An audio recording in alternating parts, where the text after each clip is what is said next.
Welcome, fans, to another edition of the Great North Wrestling Podcast. My name is Jack Kilby, Executive Vice President of Great North Wrestling. And tonight we are pleased to welcome an individual that really made a mark in World Championship Wrestling during its perhaps its most notable heyday. And that would be former WCW Nitro Girl FYRE. FYRE, how are you tonight, Terry? I'm doing great. Thank you for having me. This is very exciting to be able to talk to some fans. Yes, well, there's definitely a lot of nostalgia with respect to that glory period of WCW, and WCW as a whole is definitely missed, especially by the viewers of the Hannibal TV. I wanted to ask you though to start off. I know you were a fitness competitor at a very high level, but were you a fan of professional wrestling prior to becoming involved in WCW?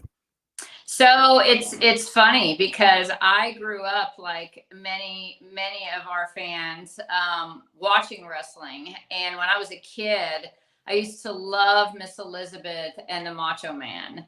And then I remember Hillbilly Jim and George the Animal Steel when he would go and eat the turnbuckles and just throw it everywhere. And I loved that. And then, of course, grew up, went off to college, never really gave wrestling a second thought. And then, a year later, I'm in the dressing room every week with Miss Elizabeth, and I'm friends with Randy. And it was just so surreal. So surreal. Some of my favorites I got to know on a personal and professional level. That's tremendous. I understand that, and correct me if I'm wrong. Please fill in any blanks. But Yeah. I understand that you moved to Atlanta and were hired as a trainer at Main Event Fitness, which was the famous gym that Luger and Sting owned. And then you met Kimberly Page there. Mm-hmm. How did that relationship develop? So, I don't know if you've ever heard this saying, and maybe some of the fans have, but sometimes out of your darkest days come some of the best things. And I had gone through this horrific breakup, as we all have, just went through this awful breakup. And for me to get through it, I started working out just like a fiend, just worked out all the time. And then I got to where I started to really love it. And somebody said, you should, think about doing a competition. And I did my first competition and I won NPC. And then I got the fever. And then I realized I needed a choreographer to help me with some of the routines. And some of the best choreographers were working out of Main Event Fitness in Marietta. So I left Gold's Gym and I went to Main Event. By far the best gym I have ever been part of. It was incredible. And while I was there, I was always downstairs on the first floor, learning choreography and training with dance teachers. And that's how I met Kim. And she came up to me and said, hey, would you be interested in auditioning for the Nitro Girls for WCW? And honestly, I really didn't know what it was. I mean, I didn't know what it was. I hadn't watched wrestling in years, and I came and I did my routine for her, and a week later I got a phone call that I'd been selected to join the team. Wow, that's quite a cool story. A lot of I don't want to say mythology, but there's been a lot of discussion in the years since in terms of Main Event Fitness that you would walk in and you'd see Goldberg over on the Smith machine and Buff Bagwell. Did you see all these WCW guys there for real when you were training there? All the time, every day. I mean, the gym was owned by Lex and Sting. So, they were always there. Miss Elizabeth was there.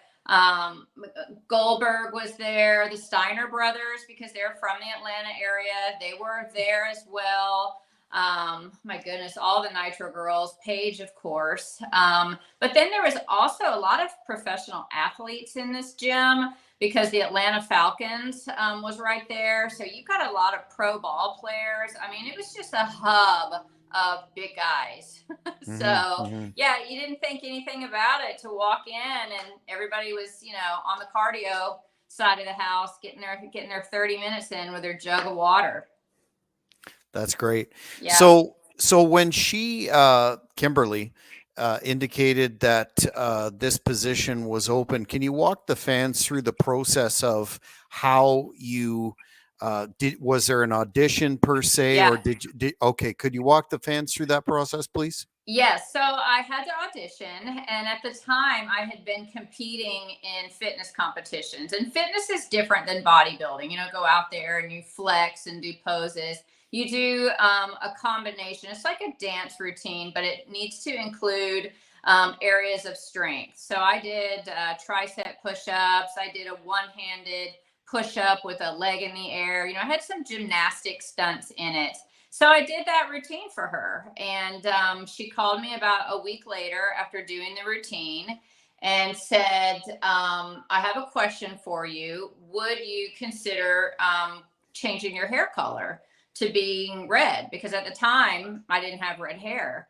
And I said, yeah, I'd be open to that. I'm Irish. I could, you know, pull that off. And then she goes, well, if you're willing to go redhead, you know, I'd like to offer you the job to join the team because we're putting together, or I'm putting together, a dance team, and I want them to have the same type of look as the Spice Girls. And of course, back then, the Spice Girls were, you know, rock and rolling.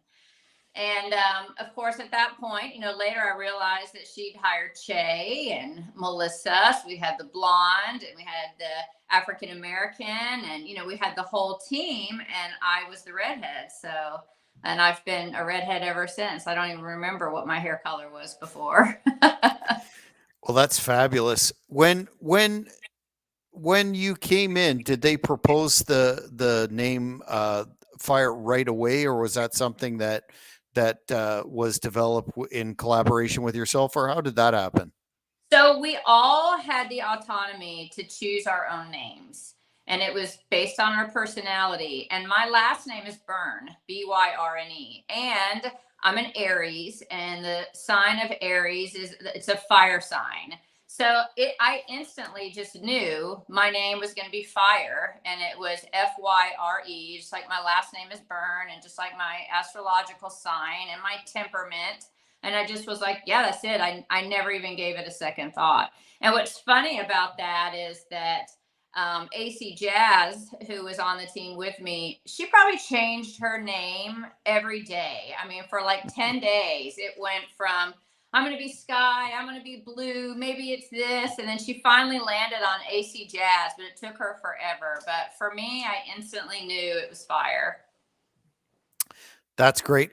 Did you meet Eric Bischoff right away, or I understand through research that he kind of had this brainchild of the concept. When you met him, what were your thoughts, and what were your or did you have understanding of what the plans were in WCW senior management for the troop?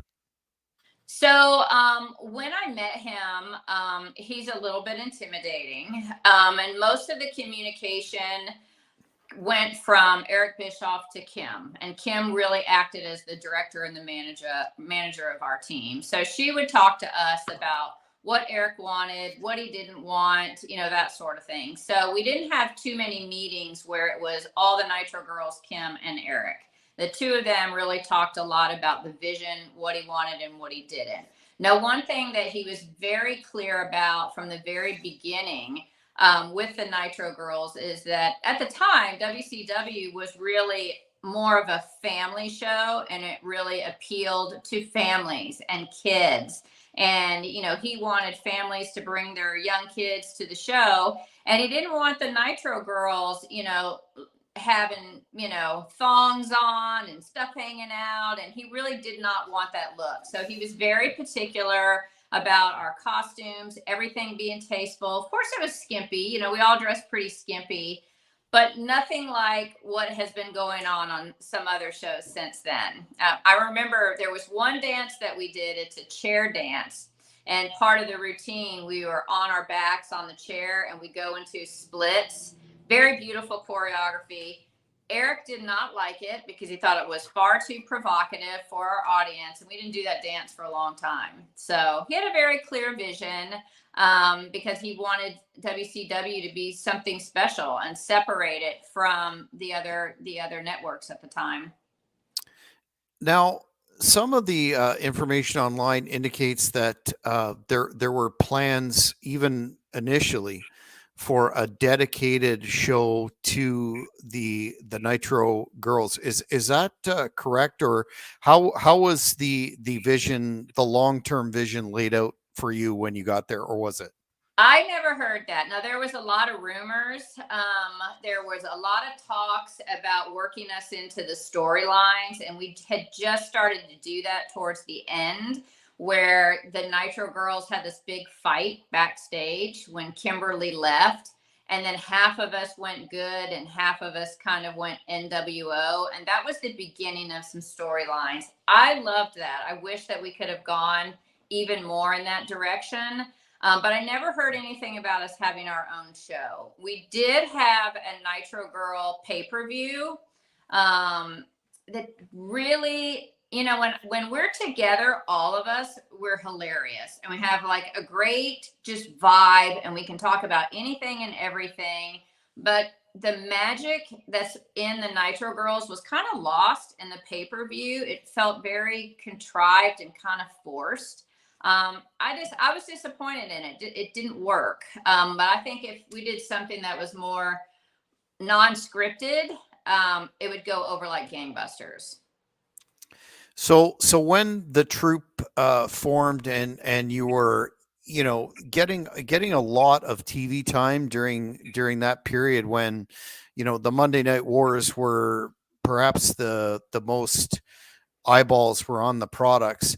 Was there a sense of animosity backstage between some of the wrestlers that were vying for TV time and yourselves? No. Mm-mm. Not that I ever felt or saw. The reason I ask that is because over the years, and I'm not speaking in terms of the current context, but over the years, Scott Steiner made some unflattering comments about the Nitro Girls, but more around Kimberly Page, saying that the organization of itself got too big for their britches, so to speak, and thought that they were the show. You never had any sense of that during that period? Really? Scott Steiner said that about us? Aw, that hurts my feelings. I never heard that. No, you know what's unusual about it is we're the most down to earth group of women. Most all of us have children, and we have regular jobs and are educated and do things, and none of us have gone the wrong direction like a lot of celebrities and actresses and wrestlers have gone. We're still all very level-headed, good friends, and successful in life. So I'm surprised and disappointed to hear that, because that was never the feeling that I had or that I got from the girls. I think what is true, it was definitely 3 of the best years of my life ever. And I know that the girls feel the same way, because we were so fortunate to be those 5 girls that got selected to be on that show at that time when it was so larger than life, and we got to be a part of it. So I don't think we ever took that for granted. We always appreciated it, and we still just look back on it as how fortunate we were. I definitely never felt or saw that we thought it was all about us, because we were just in and out of segments. We might have 5 performances of 2 minutes on any given show. So perception, right? Yeah, and those, I believe those are somewhat dated comments, so may not represent his feelings in current day. But when you were seeing what was going on the other channel in terms of the outrageous matches and skits, the Attitude Era stuff that everybody still talks about, and you were presenting a very different, tasteful product. Did you believe that there, or did you feel any pressure or creative movement towards becoming edgier when, especially when you're talking about the period when the WCW started to uh, pass the 83 weeks, when they started to lose in the ratings battle to WWF at the time? Yeah. I personally didn't, and I don't think that the girls did. We were always trying to step up our game and have better choreography. We wanted to do something new. When we went to Vegas for Halloween Havoc, we spent a lot of time with the choreographer coming up with a new routine. So we were always pushing ourselves to try to be better, get more creative, do different things, and be innovative. um I guess maybe in a little ways we try to be edgier, still staying within like what we were all about. But Janet Jackson at the time had just, I think Velvet Rope had just come out, and she had some incredible dance routines in her shows. So we took a lot of that choreography and implemented it into some new dances. So those were just creative outlets where we were always trying to step up our game. And I can look back at the years and look at our first year and our dance performances and compare it to our last year, and what an evolution. I mean, we just came so far because we were trying to be better. We wanted to be as good as we could be. Do you have any initial memories of meeting and working with Stacy Keebler? Any thoughts on the success that she had in WWF and then later on in other acting ventures? That girl is the golden girl. I tell you what, everything she touches, it just turns into gold. I mean, the fact that she went on Dances with the Stars and so many people didn't even know that she was a Nitro girl, and then from that, she had a show for a little bit, a grocery store type of a show. And then, next thing you know, she's with George Clooney for 2 years. And I mean, she just is one of those individuals that everything she touches in life just seems to go her way, and, just ends up being this beautiful thing. So she is exactly in person as she appears to be on TV. She's very nice, very down to earth, really sweet parents. She's a good person. But yeah, she is very lucky. And no doubt, your thoughts are on the Hall of Fame induction. That was a well deserved accolade. So I have mixed feelings about that. I mean, I never want to take any success away from anyone. I knew that Charmel, of course, was inducted into the Hall of Fame, and that made a lot of sense to me, especially after Booker had just been inducted. Um, but Stacy came on to the show when we were doing auditions for the new Nitro Girl. We kind of did this tour, kind of similar to The Voice and America's Got Talent. We were kind of doing something similar, and we ended up selecting Stacy. And she is so much taller than all of us that we're all 5'2", 5'3", and she towers over all of us. So we couldn't ever put her in a formation to do dance routines because she was a foot taller than everybody. Mm-hmm. So I think she Mm-hmm. may have performed with us one time, and then the producers pulled her out of that, and then they developed Miss Hancock, and she just got over as that character. But I would really like to see the Nitro Girls as an entity be inducted into the Hall of Fame. And I don't say that for my own selfish motives, but there was only one group of Nitro Girls. I mean, it was the first and the last. So I see that, and I'm happy for her. But at the same time, I'm like, well, I mean, how much did she contribute to the history of wrestling compared to others? Mm-hmm. As evidenced by the fact that you still have tremendous fan support and interest in the troupe as a whole. Yeah. Yeah.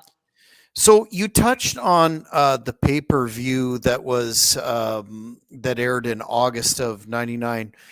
When that was presented, what was the concept behind it, and do you have any? I know you said it was. I'm not sure whether you meant successful in terms of financially or creatively, but what were your outstanding memories of that event? Well, we filmed a lot of it on the Bruise Cruise. So when we went on the Bruise Cruise, we went to all these islands. We had these incredible photo shoots. We also shot the calendar there. And then when we got back to Atlanta, we did more video footage at different locations in Atlanta. And I think that's probably where I know you had asked me earlier about some talk about the Nitro Girls having their own show. And I think that was maybe more about the pay-per-view. But my memory of that is mostly the Bruise Cruise and the locations and, all of the great places that we got to go just for footage and photos.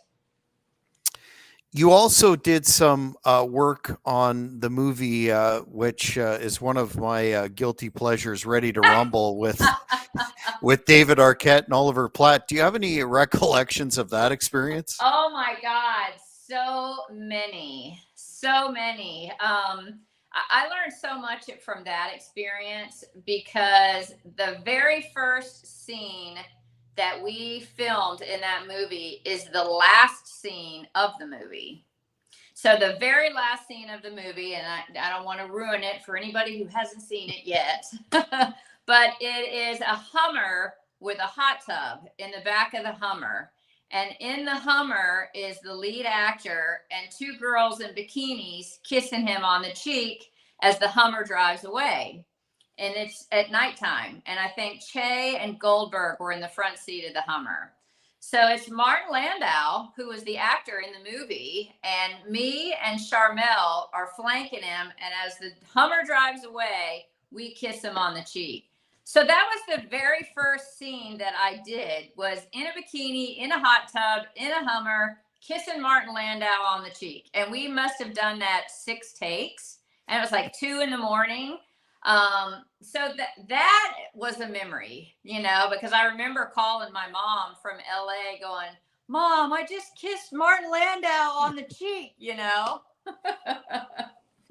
Do you have any thoughts on and this is something that's been debated quite a bit throughout the years in terms of the decision to make David Arquette the WCW world champion, even though it made the front cover of USA Today, and is a subject of a lot of derision by many hardcore fans. Do you have any thoughts on that, just out of curiosity, having worked with them? He's a super shy guy. I'll never forget one of the scenes of the movie. He had to dance. It was at the party scene underneath the bridge at the trailer. And again, it was at night. And he was really nervous about what he was going to do. And he was talking to me and Spice and another girl. And we were kind of pepping him up and giving him tips as what to do before that scene. And at the time, he was married to Courtney Cox, and she was there. And I just remember both of them were really chill, and he was very shy. And of course, came out of his shell when it was time to do it. But I just always think about when he wasn't on, was a pretty shy, quiet guy. So it's I think a dichotomy that he's so into wrestling, because the personality and everything else is kind of not wrestling. Although I was in New York 3 or 4 years ago when Booker got inducted into the Hall of Fame, and it was a huge autograph signing session going on, and he showed up, and all of a sudden in the middle of this venue gets into this huge brawl with 2 other guys, and it was like this huge thing. It was super funny. So he loves wrestling. It's in his blood. Yeah, I personally think it was good for the WCW business at the time, given the eyeballs that it brought to the product. But you touched on earlier the fact that the Nitro girls started to get integrated into storylines. Do you know how this came about, and is it true that this was a Vince Russo idea? Yes. Yep. And that's when Tigress started to wrestle. I think Spice also started wrestling then. And gosh, I'm not sure which of the other girls did. I think it's just the two of them. And of course, you know, Storm had already gone off and started to do her own thing on the show. But yeah, it was a Vince Russo concept. What was your experience like when Russo came into the company working with him? I never worked with him directly, but there was definitely a change in the energy. And the feeling was he wasn't a big fan of the Nitro Girls concept. And then the direction of the Nitro Girls started to change because he hired someone to come in who was a professional choreographer and dance teacher. And then she went out and hired other professional dancers. And what she was trying to do was to create a professional dance team. So she was hiring girls who had years of experience and were professionally trained. And next thing you know, you've got groups going out to perform, and they weren't the Nitro Girls. It was kind of this pseudo mix of dancers. So she, under his direction, was trying to build this professional dance team, but it wasn't the Nitro Girls. It was something different. So that's when everything kind of started to splinter and go in different directions. All of a sudden, you've got a couple Nitro Girls who are wrestling. You've got new people that, you know, the fans don't know who are now dancing. And it was shortly thereafter, that was the end of WCW, I think maybe less than a year later. Was there any consideration ever given by yourself or the organization to you getting into the ring and getting physically involved, given your fitness credentials? Nobody ever approached me about it. I would have loved to have been in the storylines, but I never wanted to wrestle. So that may be why nobody ever asked me, but that was just something I never wanted to do. Probably wise. Yeah. In terms of your group, to touch on Diversity 5, they were sort of packaged as a next generation Spice Girl, and I know you did some competitions per se. Do you have any idea as to why that went the route that it did, and what happened in terms of, given the popularity of the Nitro Girls, why it didn't go farther? Yeah. We just weren't that good. Mm. You know, I mean, we had our moments where we sounded really good together, because we had a coach, we were in rehearsal. Heather Hayes, who's Isaac Hayes' daughter, phenomenal performer and coach. She was working with us on a regular basis. And we were just not naturally a good group of harmonizers. You know, it's like if we could come together and hit harmonies and knock it out like Destiny's Child, it probably would have gone somewhere. But we were just kind of okay. You know, we were just kind of okay. And you really needed to have some money behind you and the right people behind you. And we really didn't have that. So we gave it a good shot for a year or two, and then it just got to where people, you know, on an individual basis started, you know, having opportunities to do other things. And then it just kind of fizzled out after a while. Yeah, and it was probably a crowded marketplace at that time too, given the height of those type of groups. I I read that the Nitro Girls never broke up per se. At least that's the common narrative. If that's true, was there ever any consideration when WCW was bought by WWF at the time to bring them forward into the WWF in some way, shape, or form, or how did that whole sequence of events come about, to your understanding? I don't think that McMahon was interested in that, because when we first started with WCW, there was not a whole lot of women on the show. You know, you had Medusa, you had Miss Elizabeth. Um, Now you had the gorgeous ladies of wrestling, but they were kind of their own thing, right?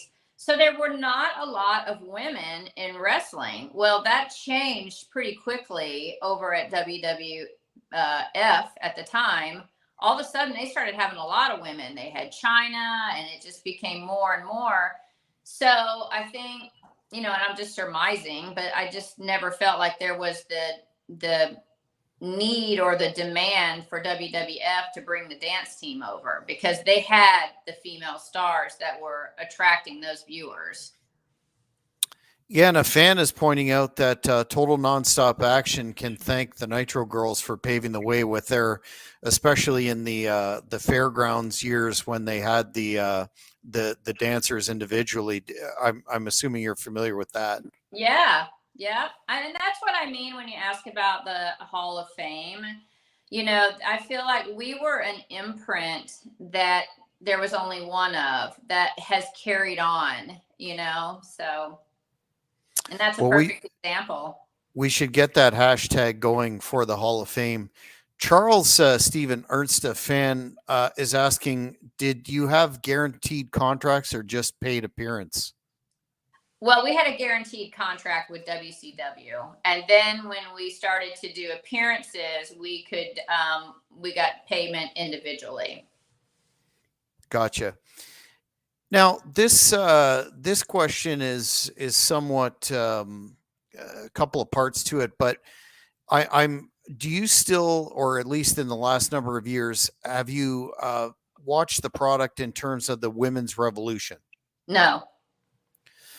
The focus has gone away from the more artistic eye candy sort of aspect of women in the business to a more athletic work rate based presentation, where those aspects that the Nitro Girls brought to the table are somewhat skewed, so to speak. Okay. Do you think in the modern context, nonetheless, all that notwithstanding, that a similar group such as the Nitro Girls could be successful either in AEW or WWE? I don't know. I haven't watched that show, so I don't really have a basis of comparison. You know, who would have known that the Nitro Girls at that given time were going to go over as well as we did? And sometimes there's no explaining why a celebrity gets over and why they don't. And there, you know, you think about singers, there's so many amazing singers out there, but they just never get over. And then you have some people who are just kind of mediocre, but everybody loves them. It's a strange phenomenon. So, do I think a group similar to the Nitro Girls could get over and become popular in a different arena? You know, there's no telling. There's who knows? I mean, that part of the business is the magical part where you just don't know. I mean, Stacy Keebler, like, she got over larger than life. You know, how did that happen? And then you look at some very talented wrestlers who were amazing, and then but you kind of forget about them, and then when you see them wrestle, you're like, oh my god, that guy was amazing. How come he never got over? You never heard anything about him, you know? Mm-hmm. In a nutshell, what would you characterize as your highlight in terms of your tenure in the professional wrestling business, specifically with respect to the Nitro Girls that so many fans remember fondly? What was the highlight? I guess for me, one of the highlights and most memorable things that we did was making that movie. That was incredible. God, it's hard to pick one. I also have an incredible memory of doing a radio junket where I was in a limo with Ric Flair, and we went from radio station to radio station, and we did live radio. It was like a whole day. And that man is insane and funny and wide open. And I laughed so hard that day with him. Um, and then I have another memory of doing because we did a lot of other events besides wrestling. We would do appearances and radio shows. We were on the Celebrity Dating Game, if anybody remembers that TV show. Yes. We were Yes. on that. Yes. That was incredible. We were also on Regis and Kathy Lee. They're both not on there anymore, but we were on Regis and Kathy Lee. And then we were also on a show called Dinner and a Movie, where we watched Earth Girls Are Easy, and we were in our costumes and we made food. And, you know, there's so many things that we did that were separate from being on Nitro, but were memorable. I mean, all of it. Yeah, great times, great nostalgic times in the business for sure, and all the collateral mainstream, links that you talked about. Now, I know that you have done appearances from time to time, but do you have anything coming up that the fans should know? I don't yet. That doesn't mean I won't have one this year. There is one particular promoter who is very dear to me, and anytime he has an event or something, he'll ask me to do it, and I always do it. Anytime there's something in Charlotte, I always attend. And we just had an event in Charlotte last year, and I went to that. So I'll definitely let you know if something comes up. Well, yes, please stay in touch with the Hannibal TV, and we will put that out to the fans. But in the meantime, is there a place that fans can find you on social media to stay up to date?